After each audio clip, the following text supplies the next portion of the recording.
Murakaza neza kuri My Family niyo nkuru TV.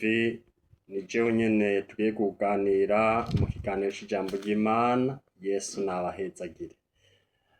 Amahoro y'Imana nakomeze kubana namwe mwese. Nari maze imisi ndiko ndabategurira indirimbo ntaca hano mu kiganiro c'ijambo ry'Imana, ariko ndahaca mu buryo bw'indirimbo. Nimugende mwumvirize ziriya ndirimbo, ni nziza cane, ziraryoshe kumva, kandi n'abakunda gutamba ziratambitse da. Navyo sinoreka kubivuga. N'abakunda gutamba ziratambitse. Genda rero mudushigikire, muzumvirize. Batarakora subscribe mukore subscribe, hama ku telefone ziri mu gifaransa mukore s'abone, hama mukore no kukazogera. Yesu akomeze kubahezagira. Karagaciyemwo ariko pe indirimbo zimeze neza, nimugende mwumvirize. Nta mashusho turazikorera, bisa nkaho nyene twifashisha utuntu dukura hariya na hariya kugira ngo bikunde zigere kuri YouTube. Ariko igihe kimwe Yesu azavyemera, Yesu azabikunda aho tuzikorera amashusho, nitwagera nyene ahagutse kumbure, namwege nimwagira ico mukoze mukadusapotinga mu buryo ubu canke bundi, kugira ngo nyene tuzikorera amashusho. Murabizi ko hari igihe nyene usanga bitoroshe. Rero Yesu nabahezagire, tugiye gusangira amajambo y'Imana. Ni ikiganiro nje gukora, nari nabemereye ku nkuru ya Elisa na Gehazi. Ndiko ndavuga utanashize ku video mvuga ngo turakeneye Imana, turakeneye Yesu. Nariko ndavuga ku majambo y'Imana aboneka muri kiriya gitabo c'ivyakozwe n'intumwa, kiriya gice ca 3, kuva ku murongo wa 1 kugeza ku murongo w'10. Ndiko mvuga ku nkuru za Petero na Yohana ubwo baje ngo ku rushengero rwitwa Rwiza, bakahasanga ikirema, hama ngo kikabahanga amaso yibaza ngo haco bagomba bamuha, ariko Petero amubwira ngo nuturabe. Naco ngo kibahanga amaso cibaza ko Petero na Yohana hari ivyo bagomba bamuhe, ariko amubwira ngo ifeza n'inzahabu ntavyo dufise pe, nta feza n'inzahabu dufise, ariko ico dufise turakiguha mu izina rya Yesu, haguruka.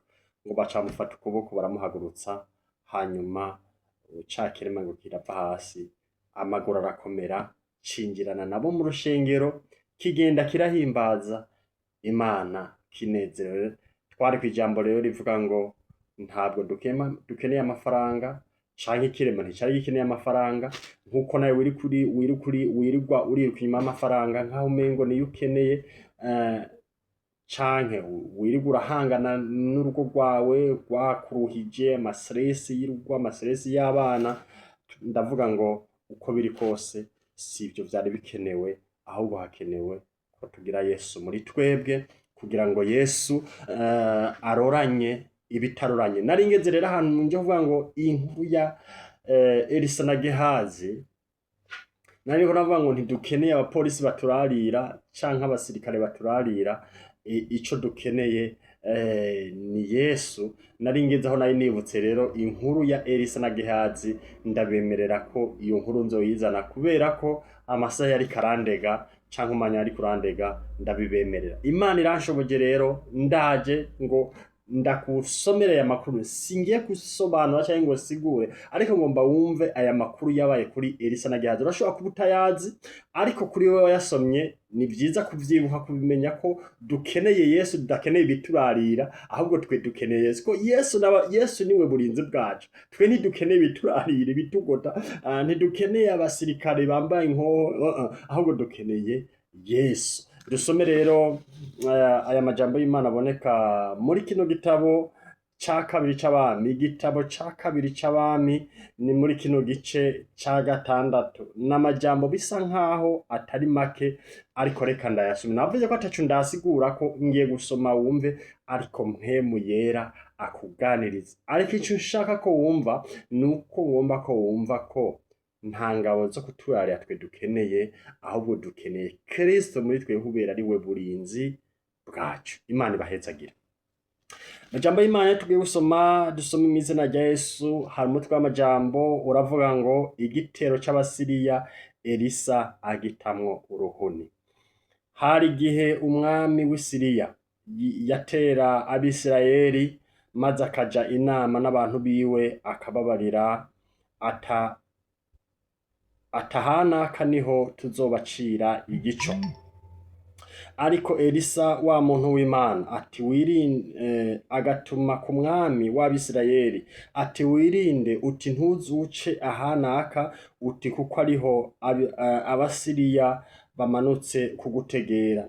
Nuko umwami w'Abisirayeli agaca atuma abo kumurabira aho hantu uwo muntu w'Imana yamubariye, akagenda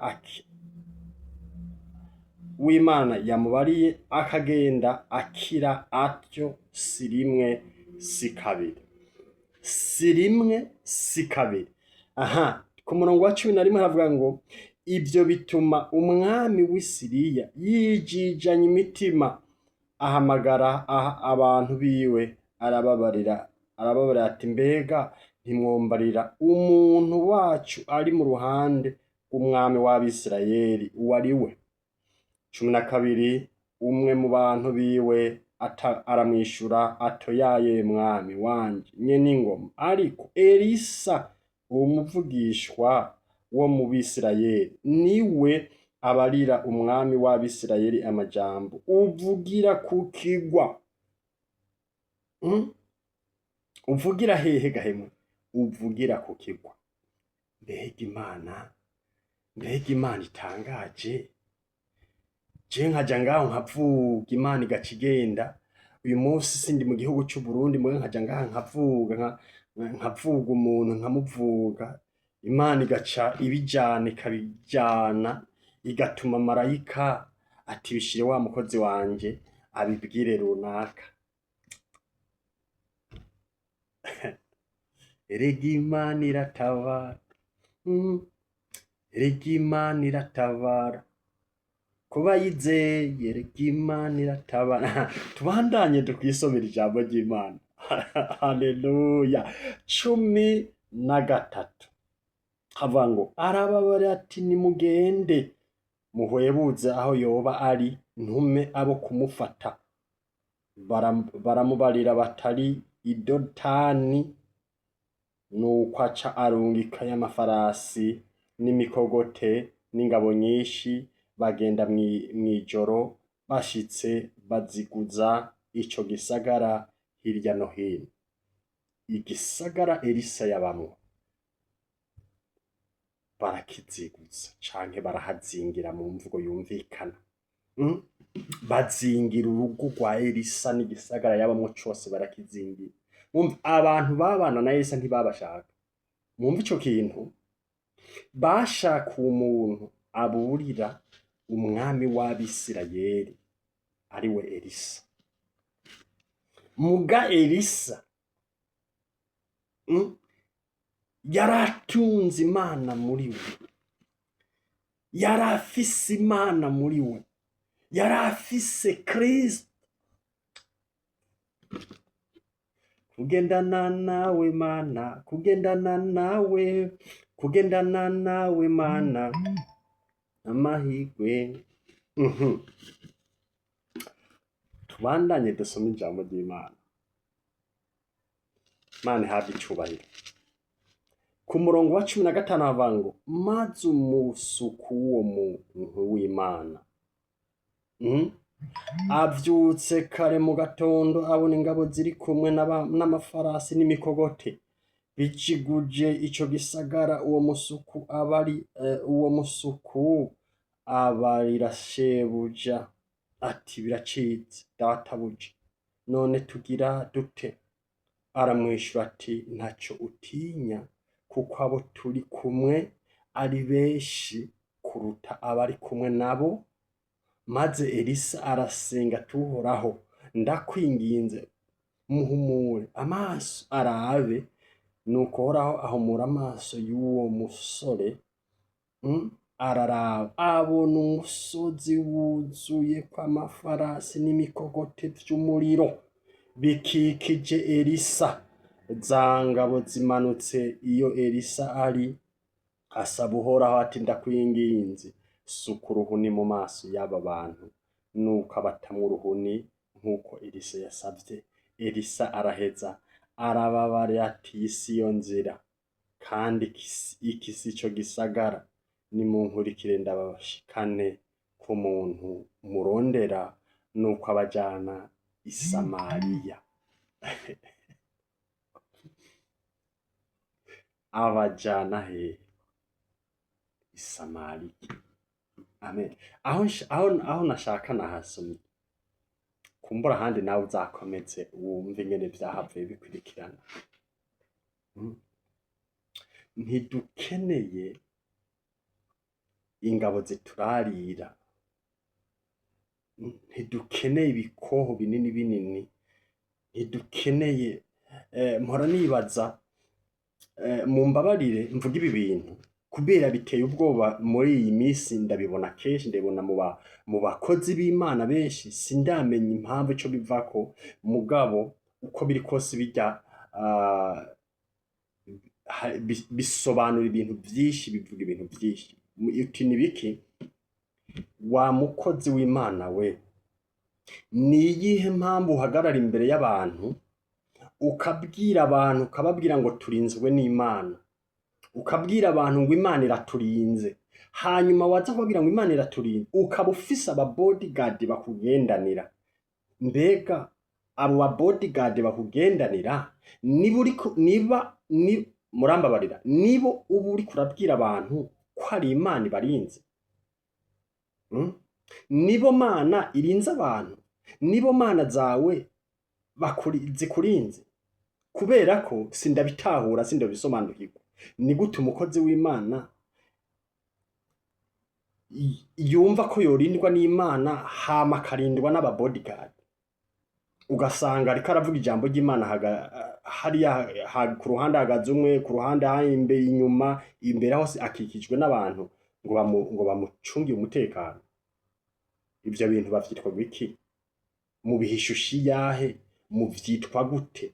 N'uburinzi, barabarinze. Kandi nk'ubu uwobegera akabaza ico kibazo, barafise utuntu badendekanya, barafise ubusobanuro bagusobanurira kugira bumvisha abantu ko abo bantu bakenewe. Mugabo ntibakenewe. Reka ngere ko n'iyi nkuru yabaye, umugabo umwe yabwiye Imana ngo Mana, ngiye gufata urugendo rwa kure, ariko inzira ngiye gucamo ni inzira igoye, irimo ibikoko vy'inkazi, bizontabagura nutabana nanje. Imana yavuga ngo mwana wanje, ndakurinze, ndaguhetse mu mugongo, genda ndi kumwe nawe.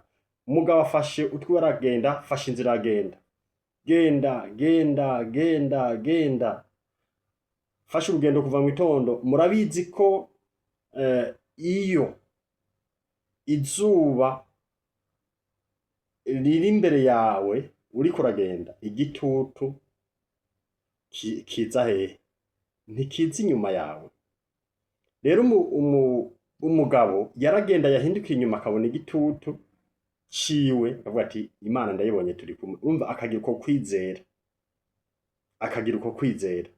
akagenda agahinduka ati Imana turi kumwe, akagira kwizera. Mugabo kw'isaha yagenda niko ca gitutu cagenda kirahindukira, kugeza aho wa mugabo ca gitutu agihagararamo, ko hari igihe saa sita iyo zigeze igitutu gihagararamwo kitaboneka.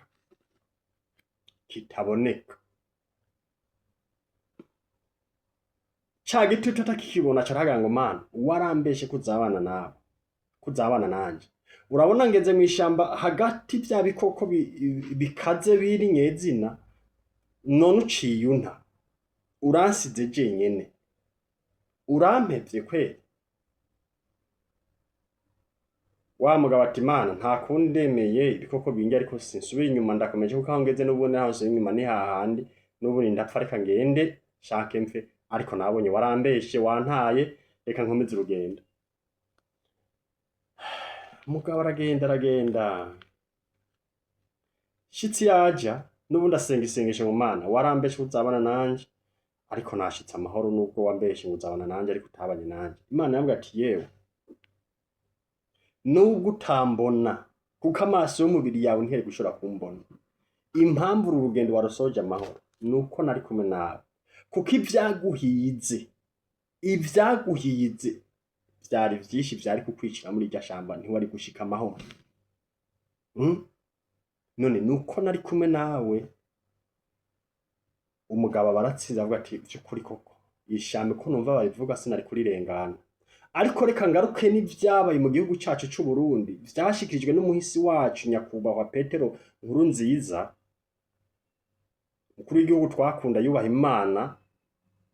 Yavuze amajambo akomeye, bantu b'Imana, burya hari umuntu mukuru, hari ukuntu araga abantu ntibabimenye ntibanavyumve, ariko nyene nta kundi agira iruhukiro ryiza. Mugabo yavuze amajambo akomeye aravuga ngo yemwe mwabategetsi mirate, turafise abaturare atariko iyo urupfu rwaje